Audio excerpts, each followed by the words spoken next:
Hi, hello, welcome, guys. Now, let's continue the MTP discussion. We had discussed in part one till question number three. We'll continue with the discussion with question number four. So, let's begin the MTP discussion. Now, first question is about delivery and its forms as per the Sale of Goods Act 1930. Delivery is of three types, you should be knowing. If you have read the Sale of Goods Act, you should have read by now. Anyways, the exam is tomorrow. Then, what is it? Sale of Goods Act delivery is of three forms: actual delivery, constructive delivery, and symbolic delivery. If you have to just explain each of them, the answer is finished. But see, it is for 6 marks, so you have to explain it properly in this. Even the term delivery should be explained. So I'll show you as given in the suggested what they have told. As you all will be knowing, delivery means to transfer the goods. Voluntary transfer of the possession from one person to another person. Voluntary transfer of the possession of the goods, and delivery of the goods may be made by doing anything which has the effect of putting the goods in the possession of the buyer or any other person authorized to hold them on their behalf. In exam, what you should do is you just write delivery and just write voluntary transfer of the possession of the goods from one person to another. And delivery of the goods may be done by doing anything like giving it to the agent or by physically giving it, by putting the goods in possession of the buyer or person authorized by the buyer. Okay, that is one. You just write two sentences, finish it off, then write forms of delivery. Forms of delivery is of three types: actual delivery, constructive delivery, and symbolic delivery. Actual delivery means where the goods are physically delivered to the buyer, and where the goods are physically delivered to the buyer by the seller. Seller transfers the physical possession of the goods to the buyer or to the agent of the buyer. That is the third person authorized to hold the goods on behalf of the buyer. So that is the agent of the buyer. Okay. Next, coming to constructive delivery. Constructive delivery means it is by action, like we, as you know, suppose as you would have read in this only, constructive delivery is by action. You'd be indicating the delivery. Constructive delivery when it is effected without any change in the custody or the actual position of the thing. The actual delivery does not happen. In this case, by atonement, by acknowledgement, it happens. And constructive delivery, no, it takes place when a person in the possession of the goods belonging to a seller acknowledges to the buyer that he holds the goods on buyer's behalf. As I said, as in the constructive delivery, when a person in the possession of the goods belonging to seller acknowledges to the buyer that he holds the goods on buyer's behalf. Symbolic delivery. Symbolic delivery is when there is a delivery of a thing in token of transfer of something else. Symbolic delivery is there when there is a delivery of a thing in token of transfer of something. Symbolic means when suppose a ship comes no with the goods, the bill of entry is given at the customs. That bill of entry is a symbolic delivery that the goods are being transferred now. That is called a symbolic delivery. Or in case of railway receipt. In case of transport by bus, by truck or something, the transfer receipt they'll give for the title of the goods. That is called symbolic delivery. That is what the example they are given. Delivery of the goods in the course of the transit may be made by handing over the documents of the title to the goods, like bill of lading, railway receipt, delivery orders, or the key to the warehouse containing the goods is handed over to the buyer. When the actual delivery is not possible, there may be delivery of means of getting the possession of the goods. Where actual delivery is not possible, there may be delivery of the means of getting the possession of the goods. This is not the time to explain the concepts, but I'm still explaining. I won't keep it very long, the video. I'll just go ahead faster, okay? You don't have much time. You have to study everything else. This I'm making only quickly for you guys to just revise once. And next we'll go ahead. I've explained what is there. You just read it once on your own. Now coming to next question. This question is very, very important. You have to receive this before your exams. I've marked it as well. This is on Partnership Act. So now coming to the question, what the question says is the P and company, there is a partnership firm, the A with A, B and P as partners dealing in sale and purchase of the motor vehicles they are dealing. What happens is in April 2019, the A dies and there are only now two partners B and P. They'll continue the same business in the name of P and Co. And in the month of December, they felt that then there is a need for expansion of the business and sharing the burden of the expenditure and investment. Therefore, they hired a new partner with a mutual consent with each other.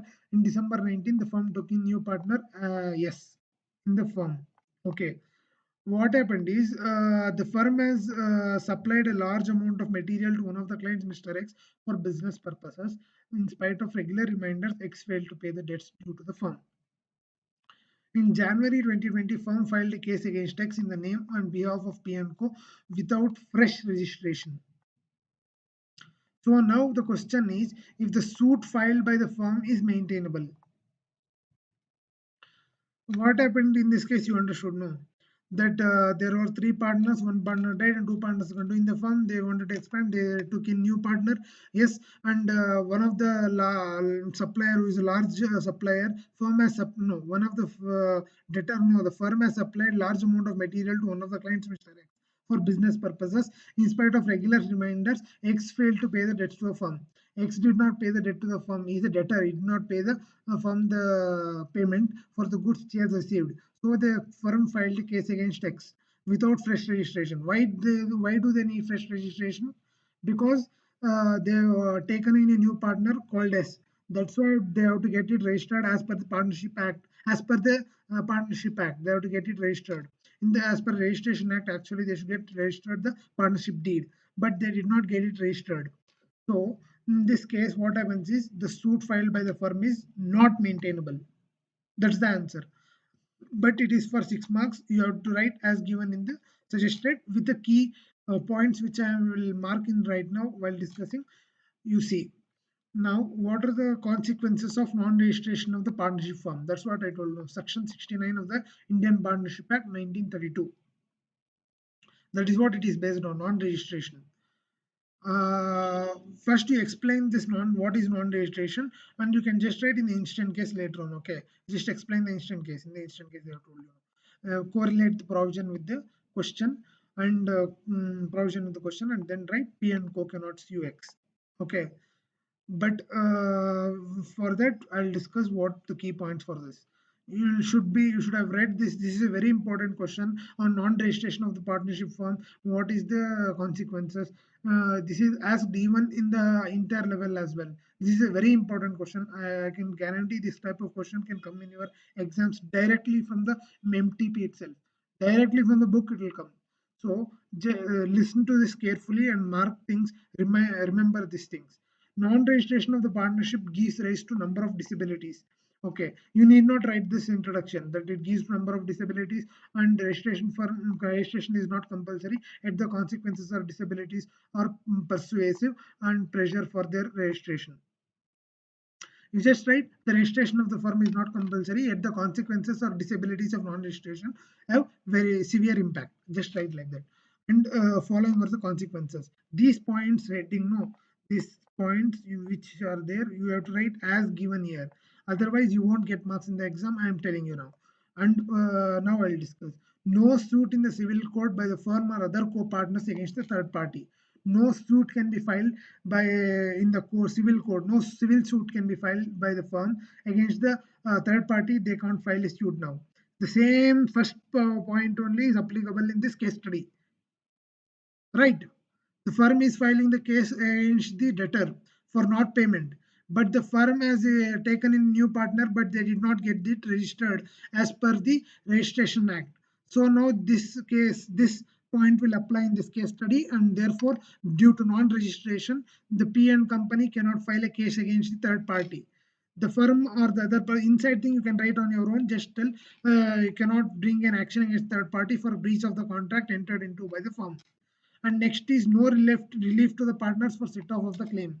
If the action is brought against the firm by a third party, then neither the firm nor the partner can claim set off if the suit were to be valued for more than 100 or pursue other proceedings to enforce the rights arising from the contract. No relief to the partners is available in case the firm is not registered for set off of the claim.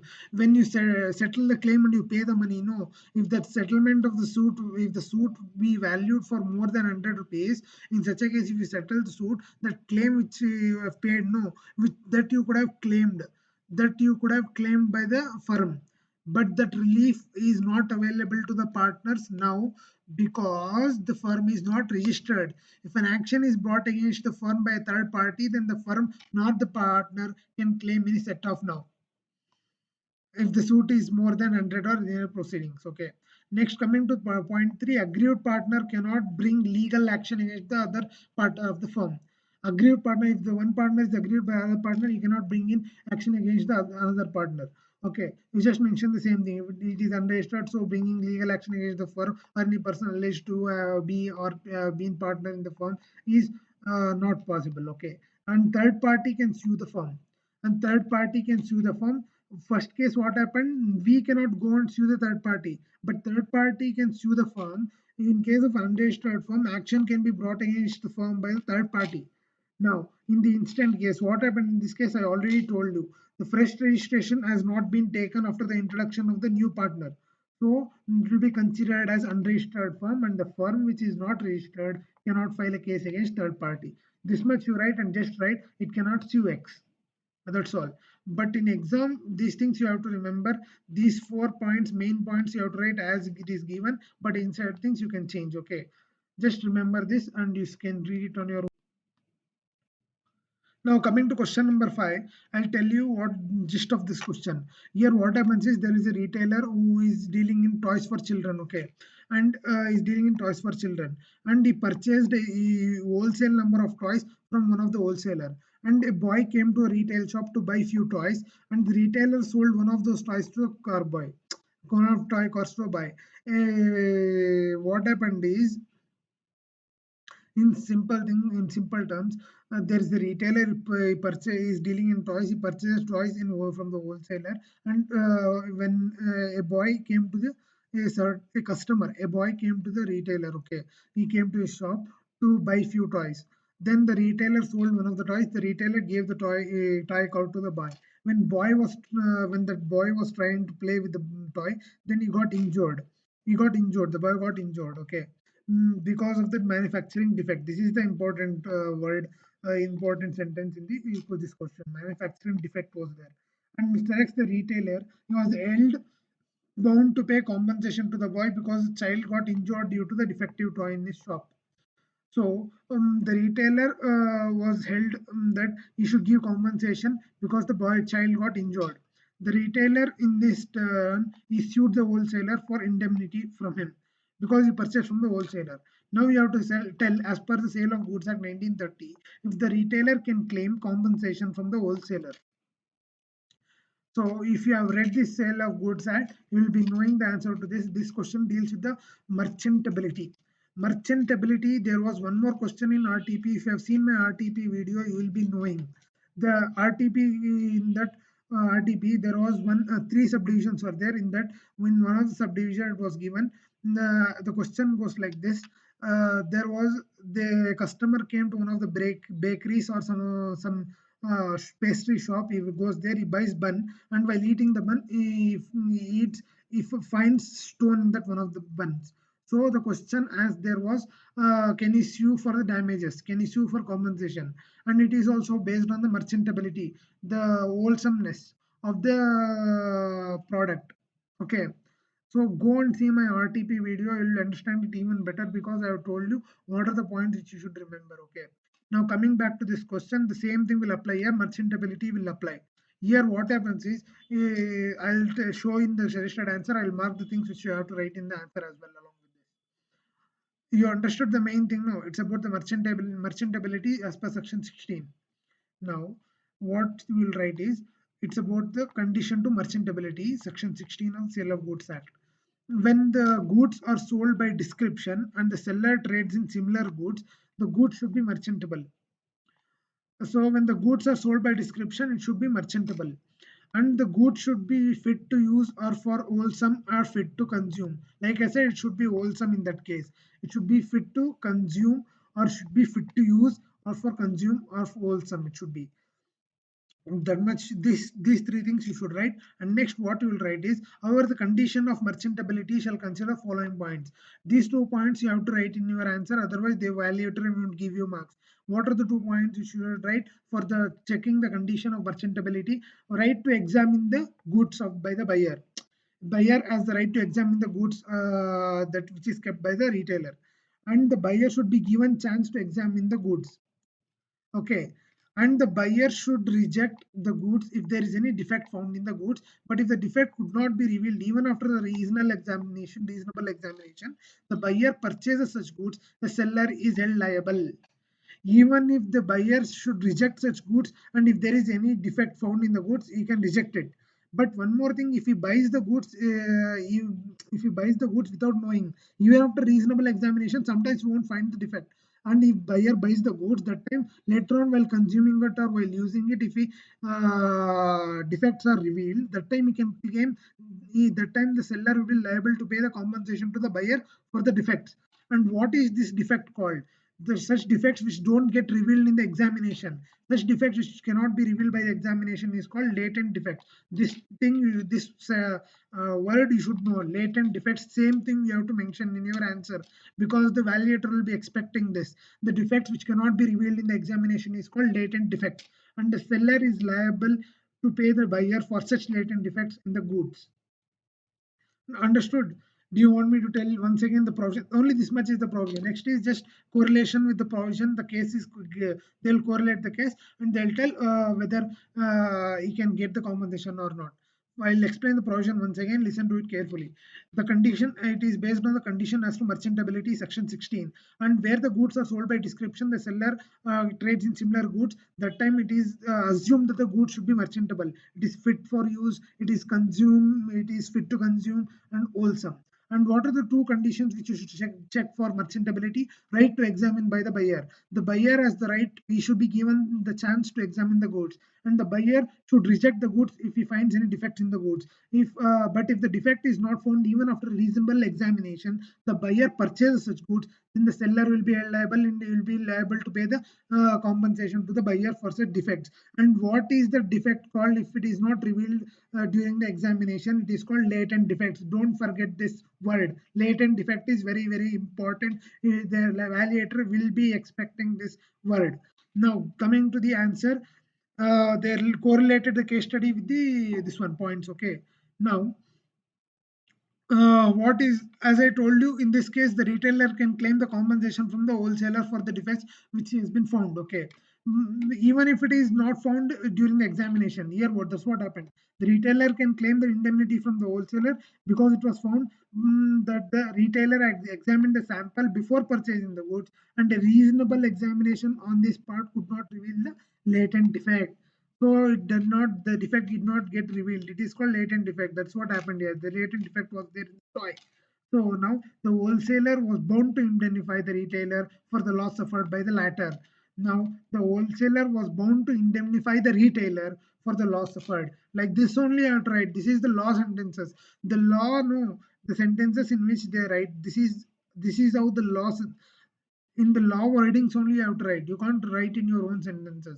But it's okay if you don't remember the sentence in which it was there. You can write it in your own sentence, but don't forget to write the important keywords which are marked here.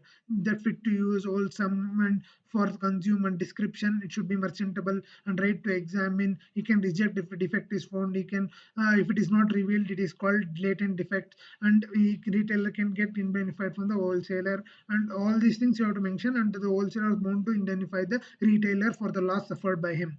This much you have to write for 6 marks. This is very, very important question. I'm telling you again. Okay, don't forget, see the answer once and go. Now coming to this, see this video. Okay, it's no need to study on your own. I'm marking everything. I'm teaching you everything. What else you want? No teacher is doing each and everything in the RTP. Tell me which teacher is explaining even with the suggested answer, marking which points should you write in your answers. Tell me. Anyways, coming to back to the question. Can now fifth sub question part 2. Can NPO be registered as a company under the Companies Act 2013? What procedure does it have? Can NPO be registered as company? As everyone would have read, I don't know if some of the guys skip the Companies Act itself. Companies Act is very, very important. It is applicable even in your inter, in final. It is very, very important, Companies Act. Anyways, coming back to this, in NPO be registered. Can a non-profit organization be registered as company? Yes, it can be registered as company as per section 8. As per section 8 of the Companies Act, NPO can get registered. And who can give that? Yes, Section 8 gives the power to the central government to register an association of persons as a non-profit organization. And there are 2 points which you should see, that the NPO which is formed as per section 8, it should promote the objective of the NPO, and it should be for the promotion of the education and sports, culture, and socio-economic everything. Okay, I'll show you the answer which is given by them, and the same things which should be there in your answer as well, with the wordings, with the keywords at least. This is also for 6 marks. See, 6 marks it is for. Don't ignore Companies Act, I'm telling you again. And yes, now coming back to the solution, NPO can be registered under the Companies Act as Section 8 company. Section 8 companies deals with the formation of companies or formed for charitable objects. What are the charitable objects of commerce, art, science? Just remember the branches in your college. There are 3 branches, no? You have to either choose art, commerce, or science. Mostly they'll tell you to choose science, but we came to commerce anyways. This is charitable objects. Promote the charitable objects: commerce, art and science, and sports, education, research, social welfare, religion, charity, protection of environment.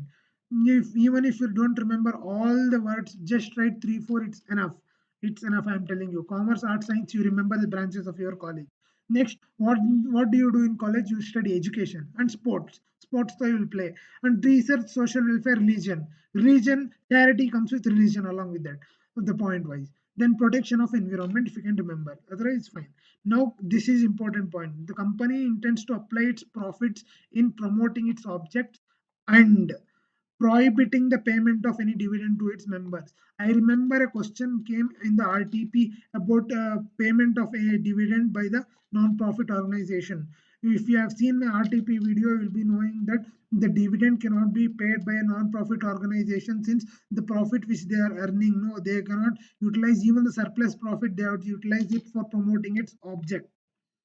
These 2 points are very important. It should be there. Promoting its objects and prohibiting the payment of the any dividend to its members. And this point you have to write.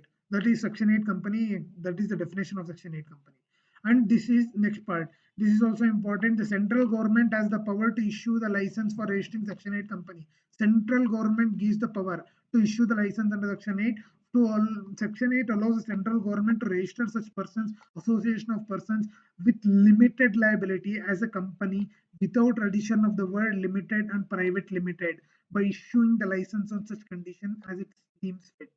And the registrar will, on the application given by the registered person, will get registered. It will write its name in the register for Section 8 companies. And the registration, the company shall enjoy same privileges and obligations as the company, as a limited company. The important point to note here is the Section 8 allows the central government to register such persons with limited liability without even adding the words limited and private limited. This is important. Central government, Section 8 gives the central government the power to register such persons, association of persons with the limited liability without the addition of the words limited and private limited. And the registered person will go and give the application, they will get it registered, and on registration you can enjoy the privileges and obligation as a limited company. That's all. For this 6 months, imagine if you write even just the keywords, no, the evaluator will be so impressed that he'll give you definitely 4 to 5 marks. He'll give you just like that. He'll give even if you write only the keywords. Now coming back to question number 6, this is the last question, and this is what is quasi contract and what elaborate the cases which are deemed as quasi contract. This is for 5 marks. And quasi in 5 marks, you should always see the marks, how much marks, because you don't write everything what is there about the point. Okay, why I am telling you how many marks is for this question, how many marks is for that question, because that based on the marks you have to write the content. If you keep on going writing the content for a particular question, when will you finish your paper? And how much marks will you score even if you write that much? What will you won't get any marks just because you've written 3 4 pages. It's not a BCom exam. Okay, you have to see the what is the marks and how much you have to write for that question. Here the 5 marks is there. Quasi contract, it will be for 1 mark. In quasi contract, what is quasi contract, and elaborate the cases which are deemed. If you write next another 4 points, it's more than enough. The question is done for 5 marks. You don't have to write, keep on writing. whatever you want. It's not, this doesn't work like that.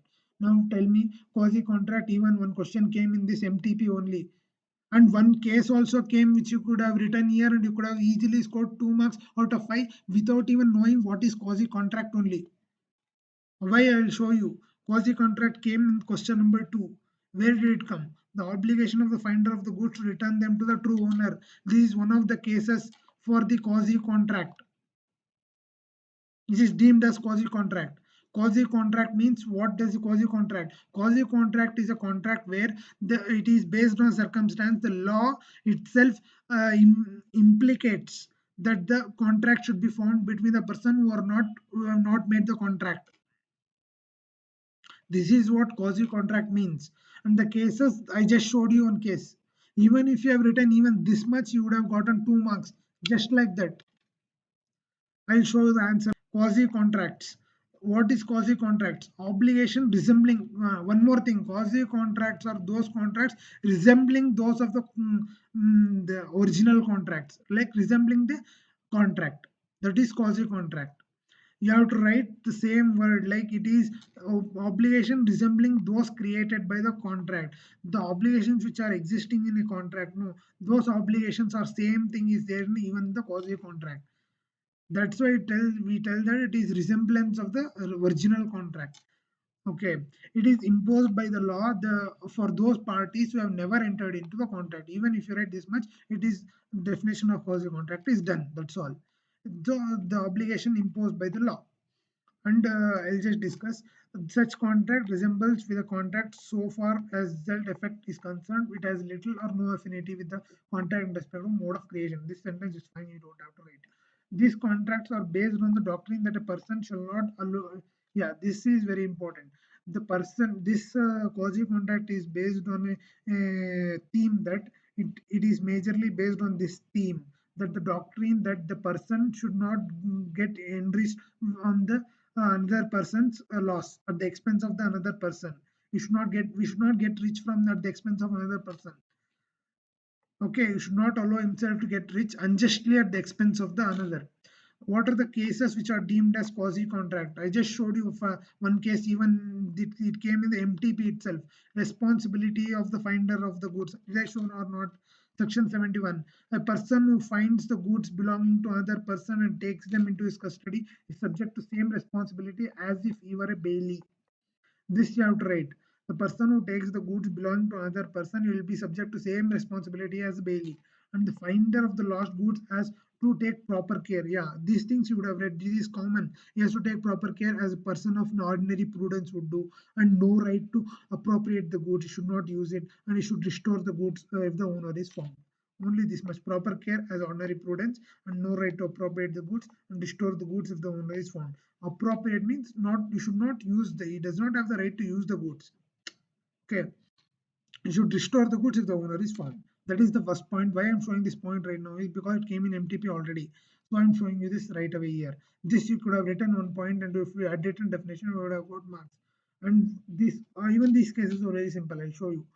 The next first point is claim for the necessary supply to, yeah, claim for the necessary supply to a person's incapable of contracting section 60. Someone who is incapable of contracting is a minor and a lunatic.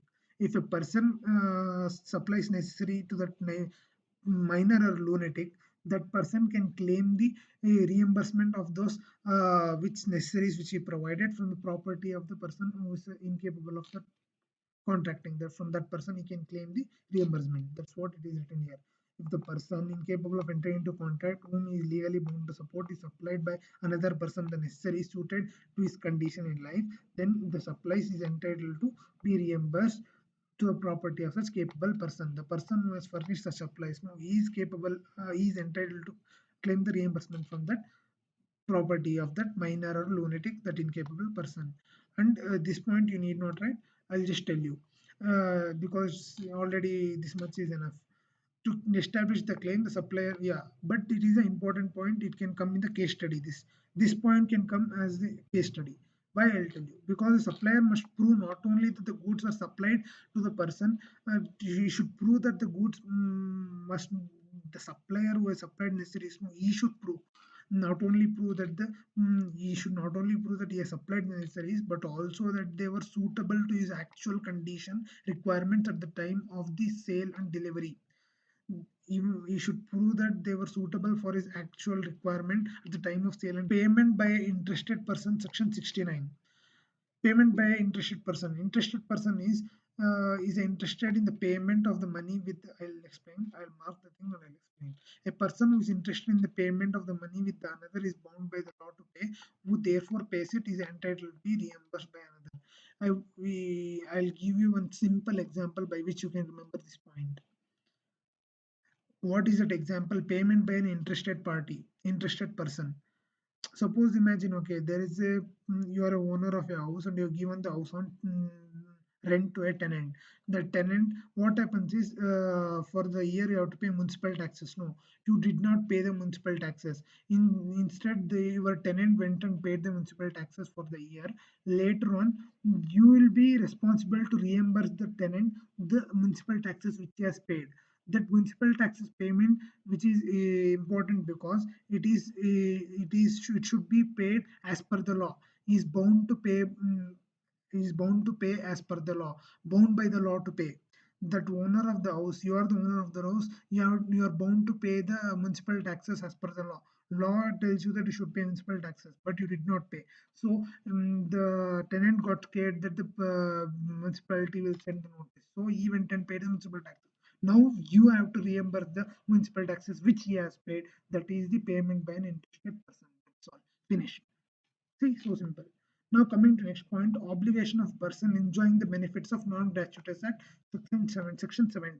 This is also very simple. But one thing I want to tell you guys, the inside thing you can write on your own, it's fine. But the main points, as I'm telling you in each and every question, payment by interested person should be like same word. Payment by the interested person. Then this point also, obligation of the person enjoying the benefits of non-gratuitous act. Person who is enjoying the benefits of a non-gratuitous act. Obligations of this person. What is that non-gratuitous act? Suppose what happens is assume, okay, there is a trader called A. What happens is he had kept his goods in the warehouse of Mr. B, and later on he took out Mr. A. After 1 month, he took out the goods from Mr. B's warehouse and he went after payment of the money for the warehouse. But what happened is, by mistake, A left some of the goods in the warehouse of the B. He forgot. By mistake, he left. Then what happened is, B used that goods as his own. He used such goods as his own for his own benefits. So now it is the obligation of Mr. B to compensate Mr. A for the goods which he has used. That's what the obligation of the person enjoying the benefits of Non-Gratuitous Act, Section 70 means. And this example which I have discussed right now, it is there even in your module. If anyone has read the module, you will be knowing this answer, because I am telling you this example can come as a case study directly, and if a person has not read the module, he will not be knowing. Leaving that apart, I will tell you now. In section 70, where a person lawfully does anything for another person or delivers anything to him, not intending to do so gratuitously, such other person enjoys the benefit thereof. The latter is bound to pay the compensation to the former in respect of, or to restore the thing so done or so delivered. As I am telling you, the inside thing you can write on your own. You don't have to write as given here. But what you should write is, the meaning should come as given here. Next point, this find of the goods I have already discussed. And then coming to this last point, this is also very simple point, very important. Money paid by mistake or under coercion. In such a case also, it should be compensated. In all these cases, as you are seeing, the person is not contracting here. Both the persons are not entering into contract as per the Contract Act. There is no offer acceptance. The law is making binding them in the contract. Right? You can see in each case. That's what this is, the case study is about. I hope we have not forget the question. Money paid by mistake or under coercion. If a person to whom the money has been paid or anything delivered by mistake or by coercion, must repay or return it. That's all. Finished. See, what you have to write here, this question is, just explain what is quasi contract means, and uh, and you just write even till here. That's enough with a keyword. that is quasi contract, and you just write following cases as deemed as quasi contract. Among these 5 cases, you just write 4 cases and finish. Done. You get 6 marks. Keep it in your pocket. No, keep 5 marks. Keep it in your pocket. No. Claim for necessaries. That is simple. You can remember payment by an interested person. Then this point is a little bit difficult if you want. If you can't remember, just write this one. Responsibility of vendor of goods already. It has come also, and money paid under by mistake or coercion. This point, if you can remember, obtaining your obligation of the person who is enjoying the benefits of non-gratuitous act. I have explained with the example. I don't want to dive into it again. Now coming to next point, I've already taken so much of your time. Now coming to next six question part two. What does this say? This is also based on partnership act. This is very important. Don't skip this question. And the questions which are marked as round, you should read and you must read and you should go for your exam. It can come in case study. It can come as question. It can anywhere. It can come the concept. This is very important concept. Now coming to this question, while drafting the partnership deed, called Mr. Lucy. Okay, she is drafting a partnership deed. Uh, Partnership deed. Okay, and she wants to know what are the list of information which must be part of the partnership deed, and what are the points which you should keep in mind while drafting the partnership deed. Also give the list of the information to be included in partnership deed. Same thing they have mentioned here twice. If a person doesn't know what the question is, he'll think that this is two different things. Same thing, the list of information to be included in partnership deed, the list of information to be included in partnership deed. And it is very simple. 4 marks will be in your pocket like this. I'll show you now what is this. Even I'll tell you also. Partnership deed. What do you think partnership deed will contain? The name of the partners, the profit, how much they are sharing, capital contribution, and how much is the interest, salaries, how much is the partners getting. If there is a breach in the partnership deed, how they will be procedure for that penalizing. And see, already 6 points done. You need not even write six. And nature of the business and address of the partners. See, so simple. And one more thing, points. What are the points you should keep while drafting the partnership? What do you think you should keep in mind? The partnership deed. There is no specific format getting for partnership deed, and it can be in any format. It can be in verbal or in writing. But it should be, if it is in writing, it should be get registered with the registrar as per the Registration Act. See, that's all. Answer done. 4 marks in your pocket. Now, coming to the answer, I'll show you here what we should write in our exam. There is no particular formality for the agreement of partnership. It can be in writing or it can be verbal. And the document in writing containing the various terms and condition. The terms and condition is what the list of information is. That is what terms and condition. As to relationship of the partners to each other is called partnership deed. See, they mentioned what is partnership deed. And one more thing, it should be, I told you, it should be stamped as per Stamp Act 1899. It should be drafted with care. And if partnership comprises of immovable property, yeah, it is compulsory to get the partnership deed registered if it is contains the immovable property. Partnership comprises of immovable property. Instrument of partnership must be stamped in writing, stamped and registered under the Registration Act. Now the list of the information which partnership deed should contain is name of the partnership firm, names of all the partners, nature and place of the business of the firm, and date of commencement of the partnership, duration of partnership, capital contribution, profit sharing ratio, admission retirement partner, rate of interest on capital drawings, loans, settlement of the accounts in case of dissolution of the firm, salaries and commissions payable to the partners, and expulsion of the partner in case of gross breach of the duty or fraud. And these provisions which we have written out, these terms and conditions, a list of the information, these things may be added or deleted any provision according to the needs of partnership firm. See what is there, and this is for 4 marks. You need not even write all these points. They've just given you. If you write even 4 points in this, and if you just explain these 3 points, these 4 points, it's enough. You're done. You get 4 marks just like that. See, now coming to next last question, I'll discuss this fast. In this last question, what happens is this question, last question is similar to one of the questions. Yes, this is based on the Companies Act that you would have read. No, lifting of corporate will. It is similar to that. It is given in RTP also. It has come in similar question has come in RTP. If you have seen my RTP video, again I'm telling you, RTP is very very important. If you have seen it, you'll be knowing the answer. Just like this, even by reading the question only you can tell. Here what happens is there is Mr. Sunny. He sold his business of cotton production to form a cotton production company. He convert just think that he converted his business into private limited company, and all the shares he held except one which was held by his wife.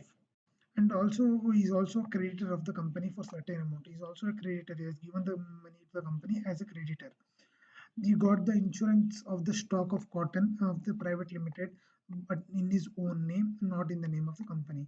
This is the important part. This is the point which is very important. This is a sentence which is important in the entire question. If the person doesn't know which is the important uh, keyword indicating the requirement of the question, that person won't be able to write the answer to this question.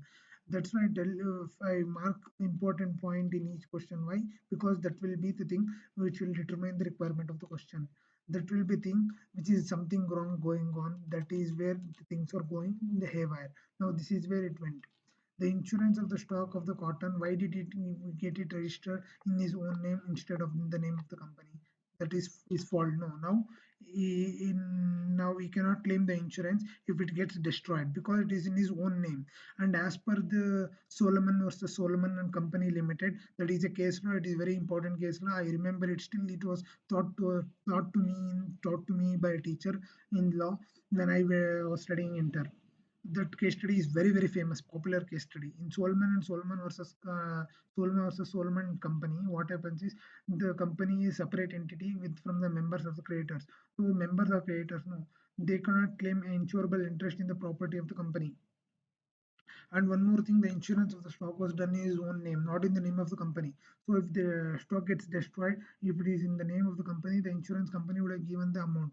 But here it is in his own name. It is the name of the one of the creditor of the member. So you won't get the insurance. That's the question. That's all. The answer is finished. Even by reading the question only, you can tell. See, that much easy is there, it's there. See, after 1 month, same thing. The cotton stock of cotton got destroyed by fire, and filed a claim for such loss of the insurance company. State with the reasons whether the insurance company is liable to pay the claim. See, that's why it is only for 3 marks.